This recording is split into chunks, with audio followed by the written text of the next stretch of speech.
এক বনে এক সিংহ বাস করত। সিংহটি বনের রাস্তায় বসে থাকত।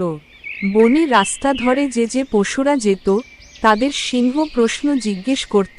যে সিংহের প্রশ্নের উত্তর দিতে পারত তাকে সিংহ ছেড়ে দিত, এবং যে পারত না তাকে সিংহের শিকার হতে হতো। একদিন বনের মধ্যে দিয়ে যাচ্ছিল এক গাধা। তাকে সিংহ ডেকে এক প্রশ্ন করে। সিংহ বলে, বল, কোন সেই প্রাণী যে বেলা শুরুতে 4 পায়ে হাঁটে, মাঝবেলায় 2 পায়ে এবং বেলা শেষে 3 পায়ে হাঁটে? সিংহের প্রশ্ন শুনে গাধা হতবুদ্ধ হয়ে যায় এবং সে ভাবতে থাকে।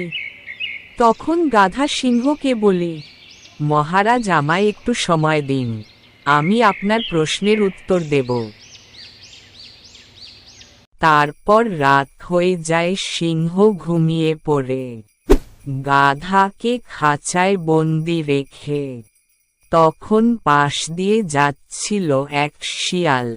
গাধাকে বন্দি অবস্থায় দেখে শিয়াল তার কাছে যায় এবং তার বন্দির কারণ জিজ্ঞেস করলে গাধা তাকে সব ব্যাপারটা বুঝিয়ে বলে দেয়।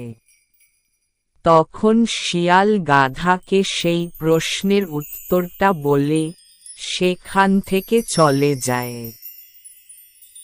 পরদিন সকালবেলা সিংহ গাধাকে উত্তরটা বলতে বললে গাধা উত্তরটা বলে দেয়।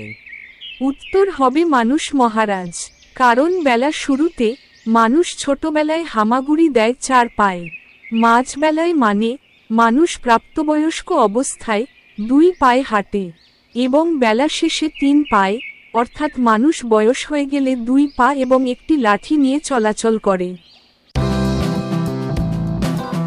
এইভাবে গাধা শিয়ালের বুদ্ধির জোরে সিংহের হাত থেকে বেঁচে যায়।